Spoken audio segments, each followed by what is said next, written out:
Bonjour à tous, bienvenue pour cette nouvelle vidéo Warcry et on va analyser une nouvelle bande aujourd'hui et en l'occurrence ma faction de cœur parce que comme vous le savez, si vous me suivez un petit peu, j'adore les nains.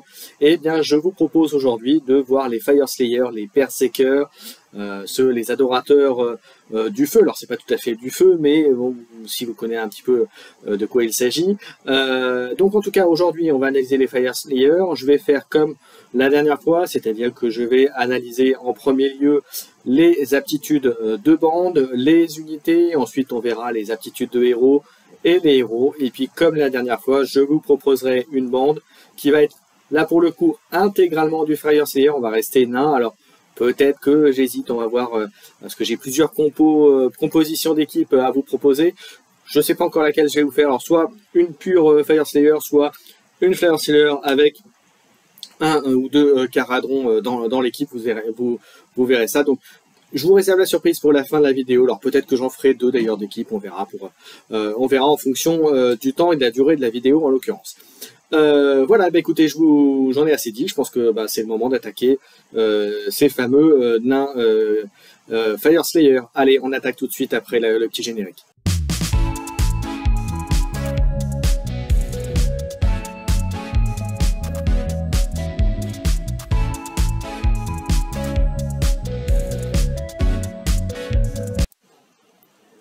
Allez, commençons l'analyse des aptitudes de la bande Fire Slayer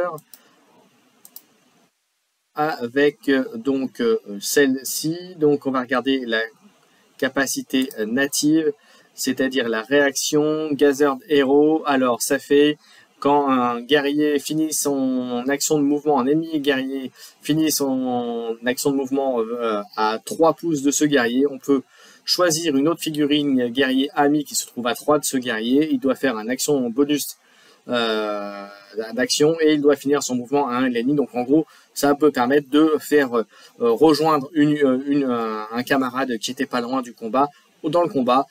Bon, ça c'est une réaction. Est-ce que c'est intéressant? Oui, pour l'amener au moins, ça vous fait une action de dégâts. Alors, est-ce que c'est bien ou est-ce que c'est pas bien? Ça peut faire la différence. Maintenant, vous perdez quand même une action de votre figurine pour la faire arriver. Donc c'est une des deux actions que vous perdez.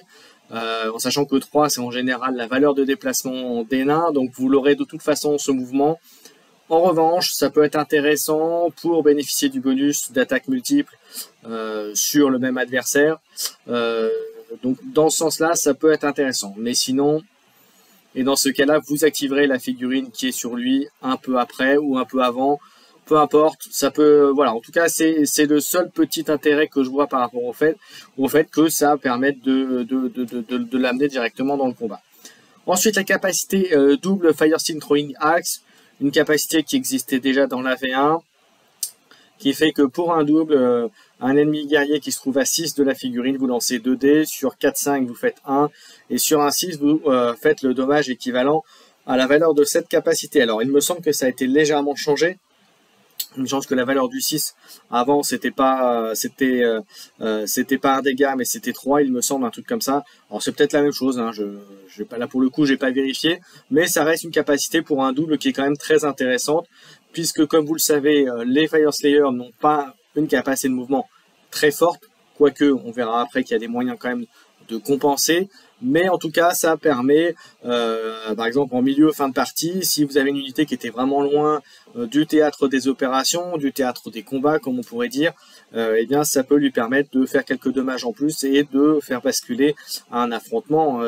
en succès. Voilà. Ensuite, on passe à la capacité suivante. Voilà, le double encastré dans la roche en fusion. La prochaine fois que ce guerrier fait une attaque à son activation, on enlève 1 à la valeur de ses capacités, de cette habilité, arrondi au supérieur, des actions de mouvement du guerrier ciblé, jusqu'à un minimum de 1, jusqu'à la fin de la bataille. Alors pour un double, c'est vrai que c'est pas cher pour un double, ça réduit le mouvement, ça peut être intéressant, surtout si déjà vous affrontez une équipe qui aura déjà, par le fait, un mouvement réduit.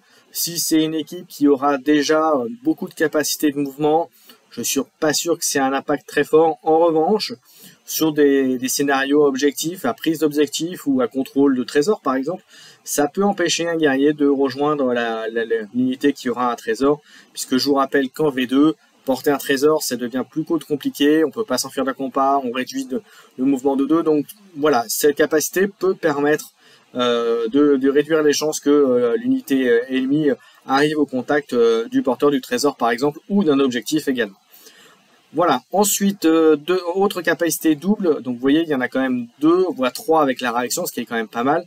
C'est le Relentless Zeal, ça rajoute 3 à la caractéristique du mouvement, pour la prochaine action de mouvement faite par ce guerrier à cette activation.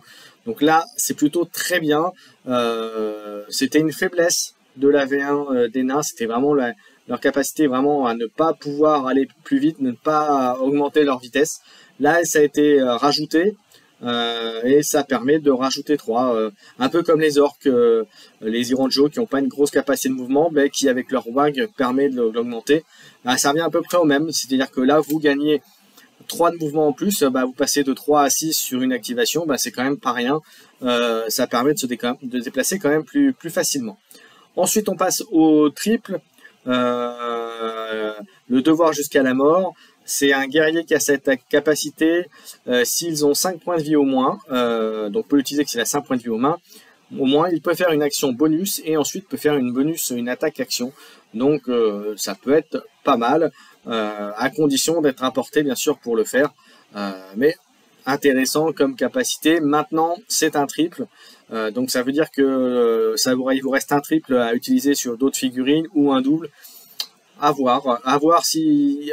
Il faut en tout cas que l'utilisation de cette compétence porte ses fruits, en tout cas que ça apporte vraiment une plus-value sur le combat pour l'utiliser.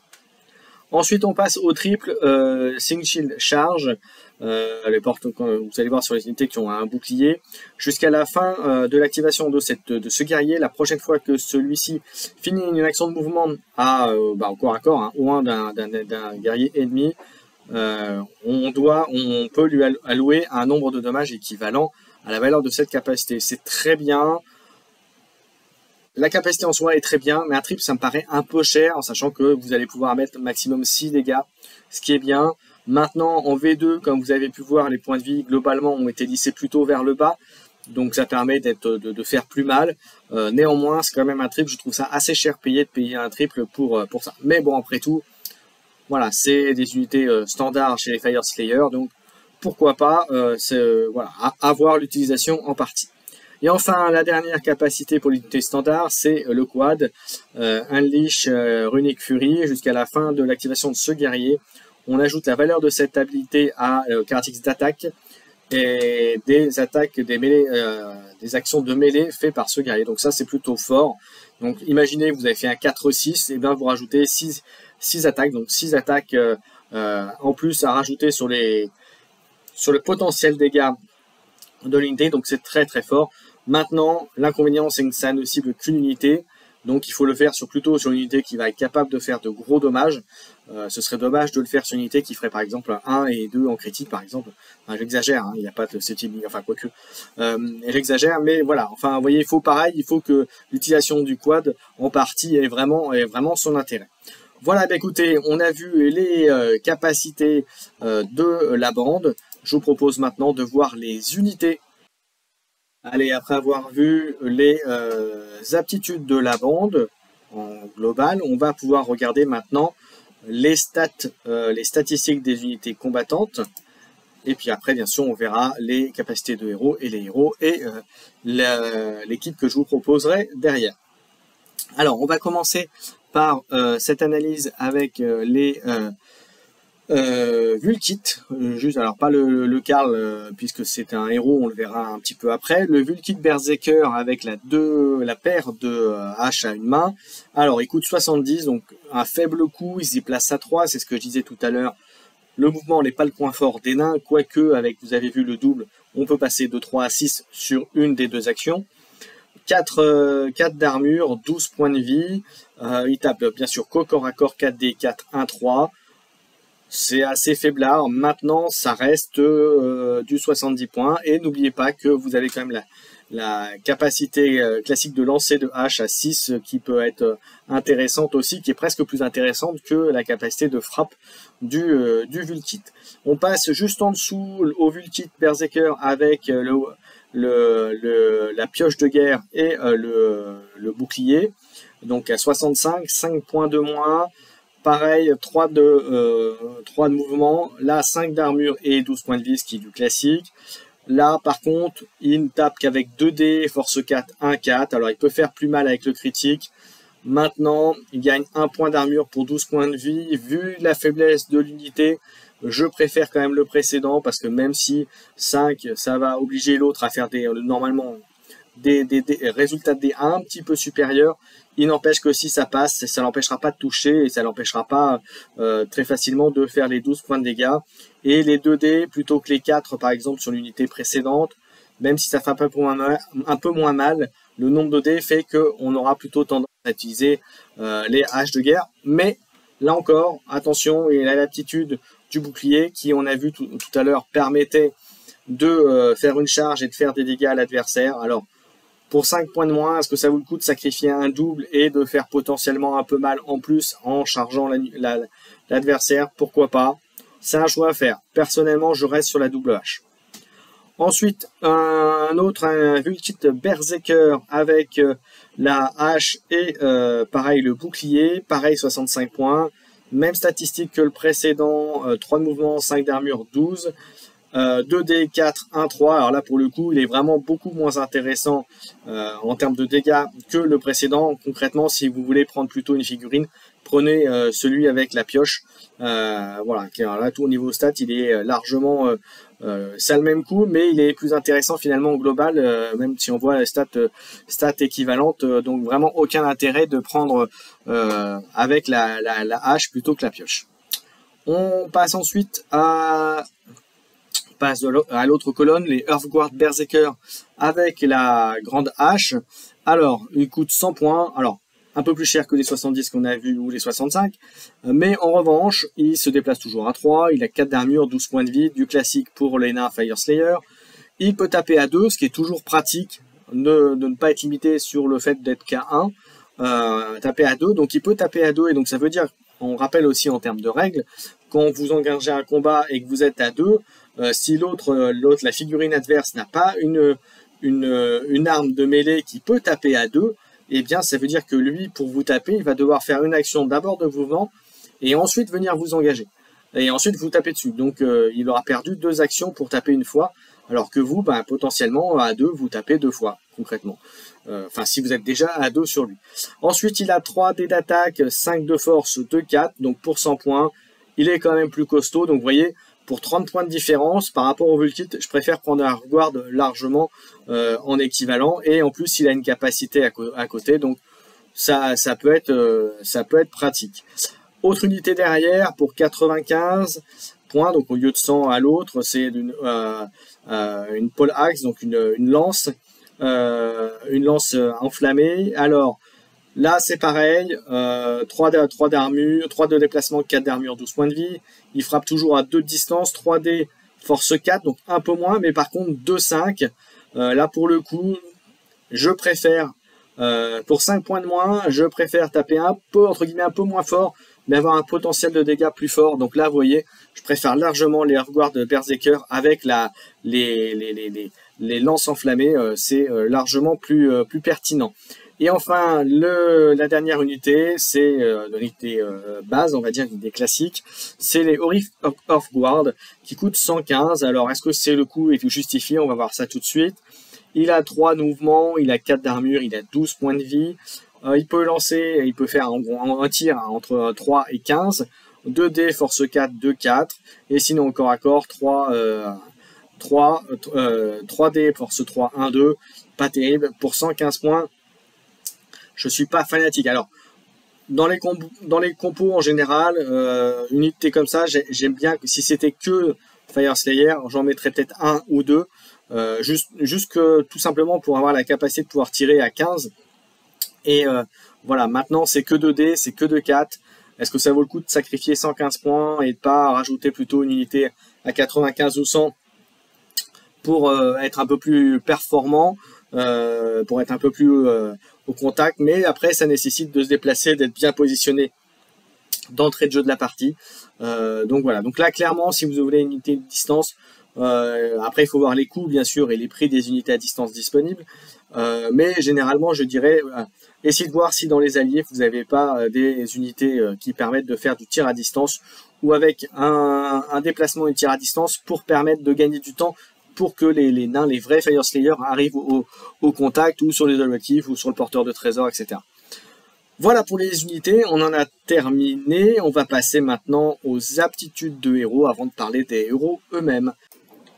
Allez, c'est parti, voyons voir les aptitudes de héros proposées pour les Fire Slayers. Alors, comme vous pouvez le voir, il y en a plusieurs, hein, bien sûr. Donc la première, c'est une réaction Master Flame Rune, un guerrier qui fait cette réaction quand un ami guerrier a été éliminé. Jusqu'à la fin de ce round, vous ajoutez un dommage alloué à chaque ennemi guerrier par chaque touche et chaque touche critique des actions d'attaque de corps à corps fait par les guerriers amis lorsqu'ils sont à proximité d'à 6 pouces de ce guerrier. C'est assez situationnel, mais bon, c'est une réaction, donc ça peut être intéressant, voilà, à utiliser si vous avez au moins 2 figurines qui sont susceptibles d'utiliser cette réaction.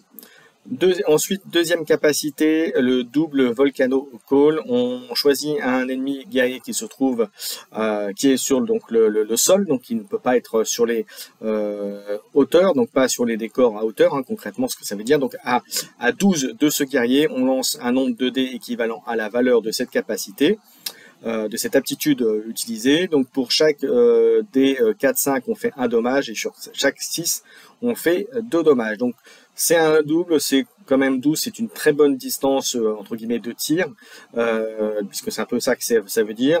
Alors, ça veut dire qu'au maximum vous faites 6 dés avec une moyenne de 3 dés à 4+, ça vous ferait 3, on va dire en moyenne 3-4 dommages, voire un petit peu plus si vous avez un peu de chance. Donc voilà, c'est intéressant, et puis surtout c'est intéressant parce que c'est un double, donc ça vous laisse l'opportunité d'utiliser vos dés à côté pour faire autre chose, donc ça reste une bonne capacité de héros.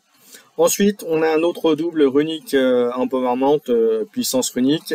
Vous choisissez un guerrier ami visible à 3 de celui-ci.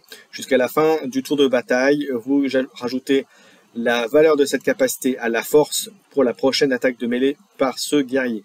Alors c'est une capacité que je n'aime pas. Pourquoi? Alors, même si c'est un double et ça coûte pas cher, hein, mais contrairement à l'autre capacité, déjà ça ne simulera qu'une unité amie, et surtout ça va augmenter la force. Donc en fait ça va faciliter la touche, mais la touche, voilà, concrètement c'est pas ce qui va faire plus mal. Ça va faire de la touche aussi, mais comme vous avez vu, les Fire Slayers en unité classique frappe pas forcément très fort, ou alors ça veut dire que vous partez dans l'idée, dans votre constitution de bande, de rajouter un héros ou une figurine peut-être un peu plus chère mais qui va taper fort, et vous gardez le héros que vous avez pris pour votre bande, votre leader, pour lui donner cette capacité de taper plus fort. Personnellement, je suis pas très fan pour toutes ces raisons-là. Vous donnez une chance de toucher plus facilement. Est-ce que c'est pas plus intéressant de faire des dommages directs avec le double jusque de la capacité qu'on a vue juste avant? À vous de voir.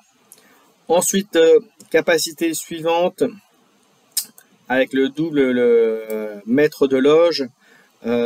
Donc un double là encore, jusqu'à la fin du round de bataille, on rajoute un à la force des attaques de mêlée et des actions de mêlée faites par tous les guerriers qui se trouvent à 6 de ce guerrier.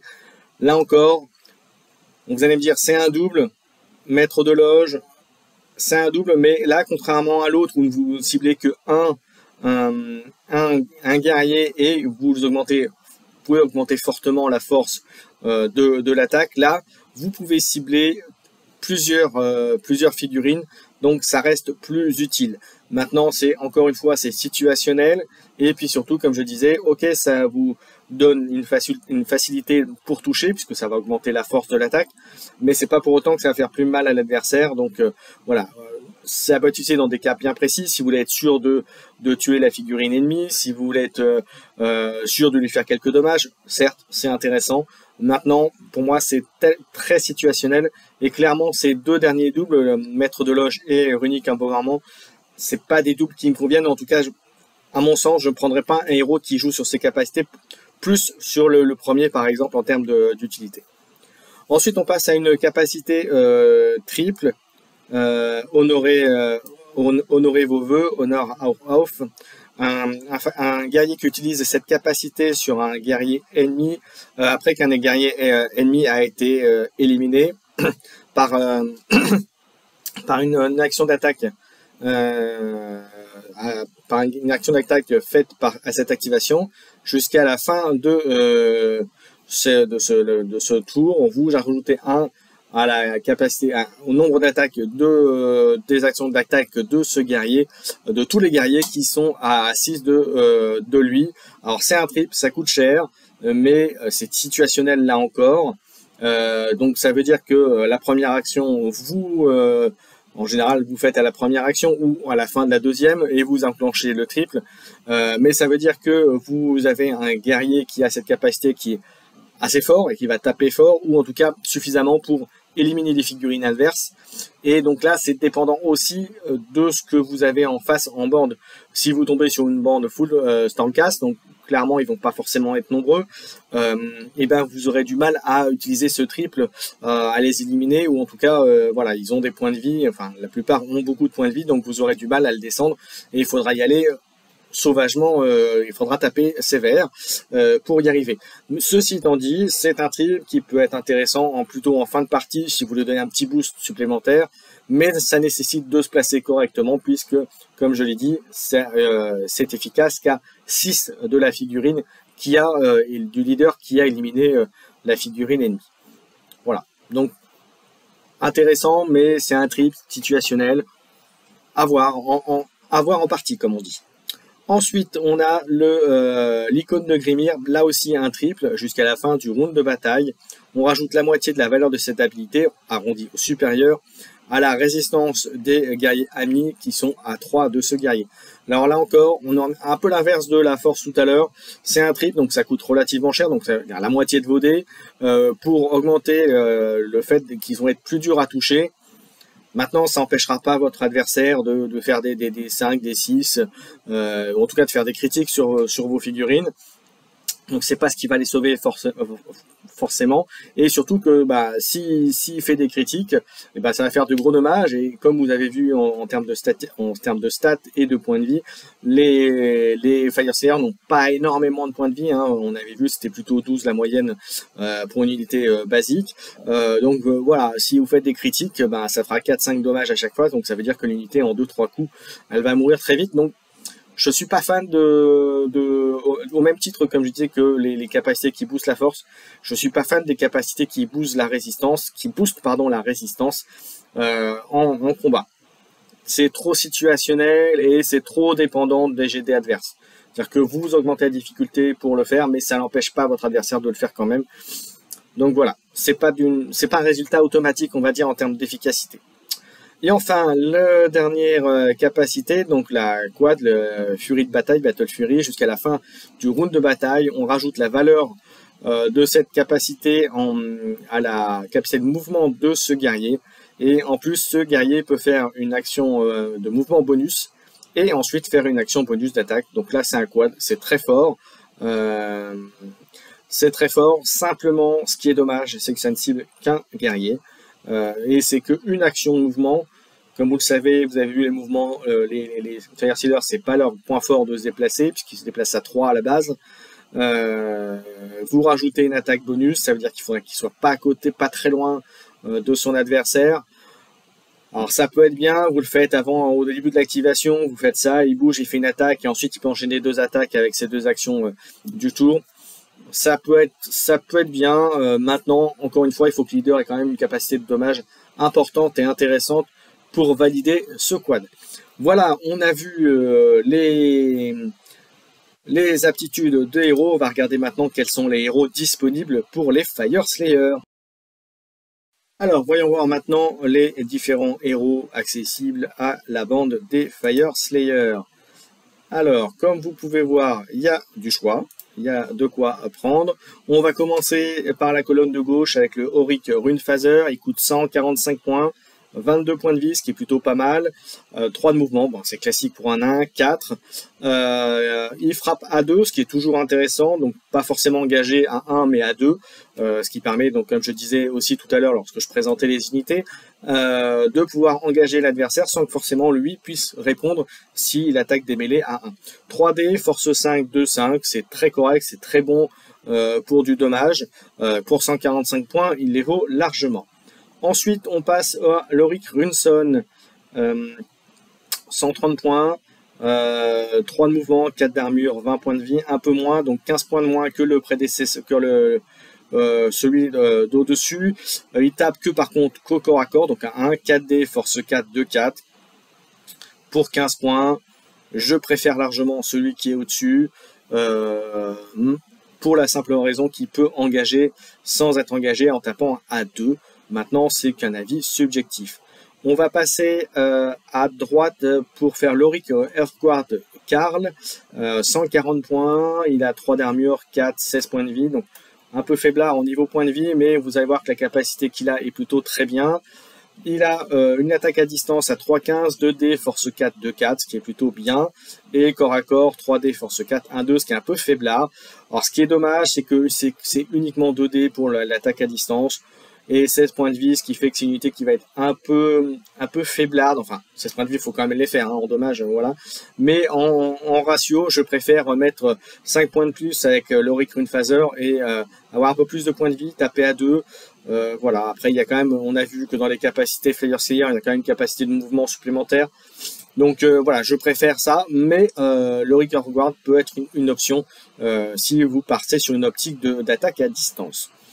On passe ensuite en dessous au Doomseeker qui est à 135. Il a 20 points de vie, 4 d'armure, 3 de déplacement. Il tape à 5D, ce qui est assez énorme, 4 et 2, 4. Ce qui est plutôt très bien. Pour 135 points, c'est une bonne figurine qui frappe fort. Alors, il a juste la capacité de leader, ce qui fait que moi, je ne le mettrai pas en héros, mais par contre, je le prendrai bien en héros complémentaire. Pas en leader, mais en héros complémentaire, pardon, pour s'exprimer correctement au niveau règles. Voilà, parce que mine de rien, taper à 5D et 2, 4, ça reste du bon bourrinage. 20 points de vie, c'est très correct aussi. Voilà, c'est une bonne figurine à ajouter si vous l'avez dans votre liste. Tout dépend bien entendu de la constitution de votre liste en l'occurrence.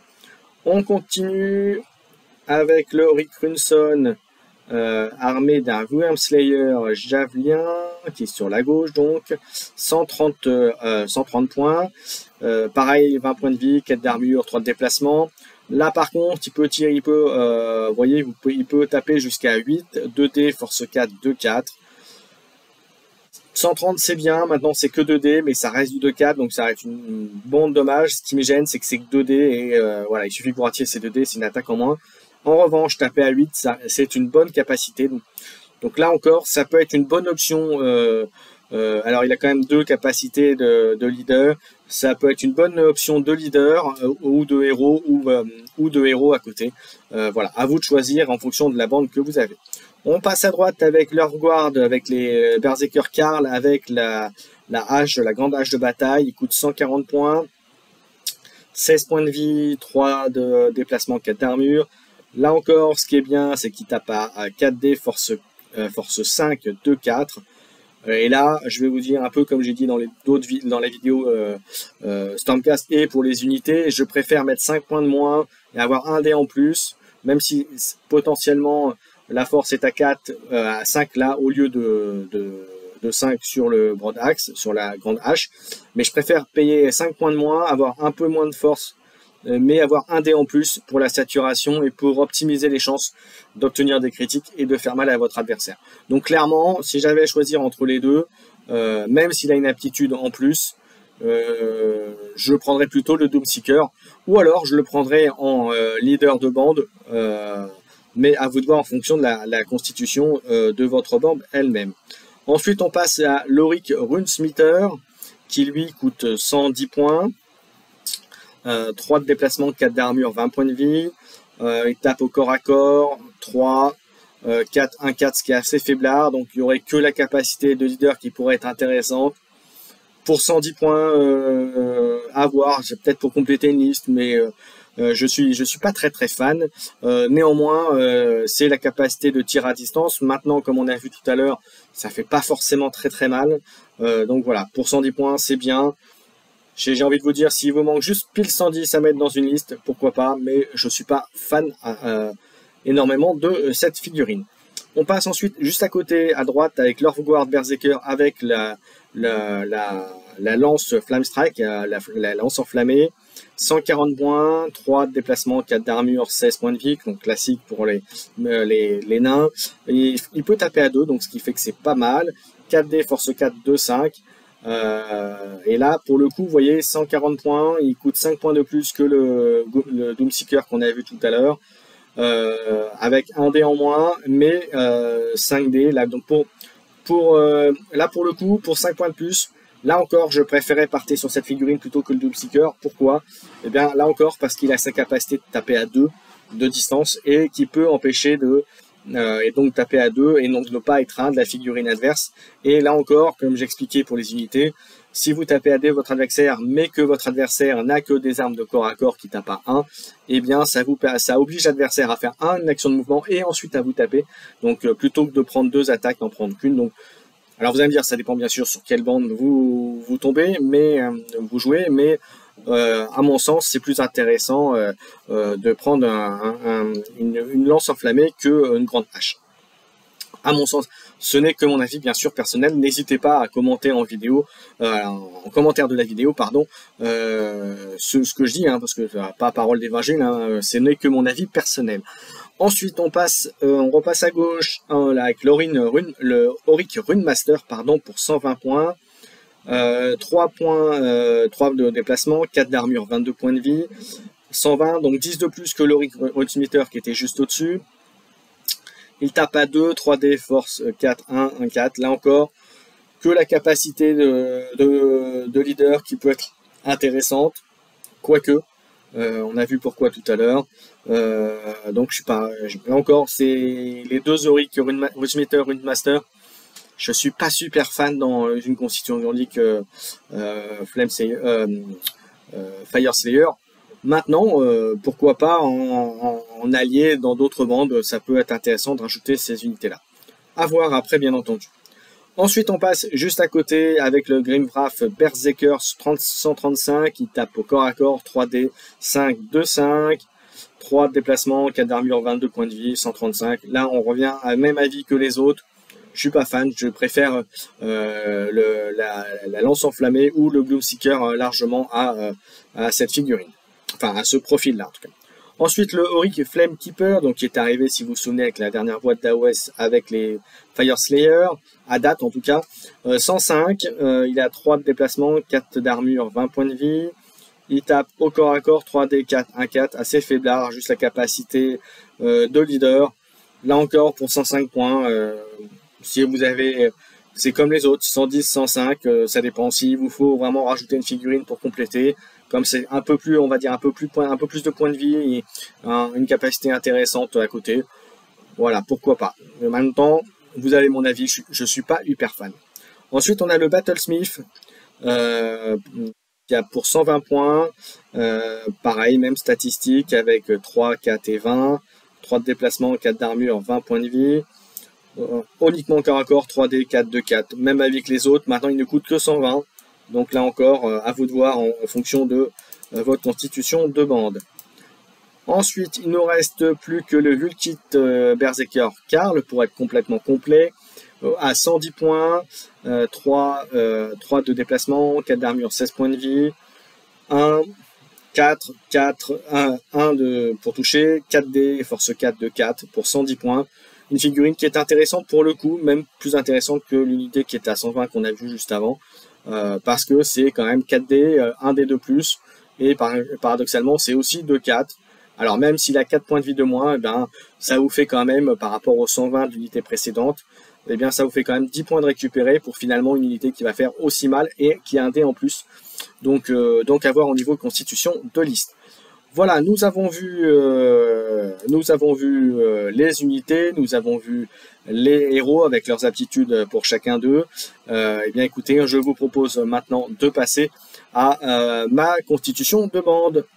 Bien entendu, c'est une constitution parmi plein d'autres qu'on pourrait faire. Donc voici celle que je vous propose, on va y aller tout de suite. Alors voyons donc cette liste Fire Slayer. Alors je peux vous annoncer tout de suite qu'elle sera composée uniquement de nains et uniquement de Fire Slayer. Alors j'avais dit en début de vidéo peut-être que j'en proposerai une autre. Bon, il se trouve que non, il n'y en aura qu'une, il n'y aura que celle-là, mais que je trouve déjà assez efficace. Alors en leader, je vous propose le Hearthguard Berserker avec la lance Flame Strike, le Karl qui est à 140 points. Appuyé en, donc ça sera le leader, appuyé en héros du Doomseeker à 135 points. Accompagné de 3 Hearthguard Berserker avec des lances pareil Flame Strike 3 x3 donc pour 285 points. Donc là vous avez on va dire la force de frappe qui est appuyée derrière par les Vulkid Berserker avec les double H pour 210 points et derrière vous avez 2 tireurs un petit peu à distance avec les Auric Hearthguard, les deux pour 230 points, donc ce qui fait bien une bande de à 1000 points, et qui fera donc 10 figurines sur le plateau, donc ce qui est déjà correct. Voilà, j'espère que cette bande vous a plu, on arrive à la fin de cette vidéo, j'espère qu'elle vous aura plu, n'hésitez pas comme d'habitude à commenter, à liker, à vous abonner à la chaîne, pour plus de Warcry bien entendu bientôt. La prochaine bande... cœur balance, en tout cas je pense que ça va aller du côté de la destruction, voilà, donc vous verrez ça très bientôt. Merci à tous de m'avoir suivi jusque là et puis on donne rendez-vous pour plein d'autres vidéos. N'hésitez pas bien sûr à commenter cette vidéo, c'est très important, à la liker là aussi pour que les gens qui souhaiteraient retrouver du contenu Warcry puissent le trouver facilement. Merci à tous, à bientôt. Et amusez-vous bien, faites bien vos jets, faites vos critiques, faites vos bons choix stratégiques, etc. À bientôt, amusez-vous bien. Ciao, ciao.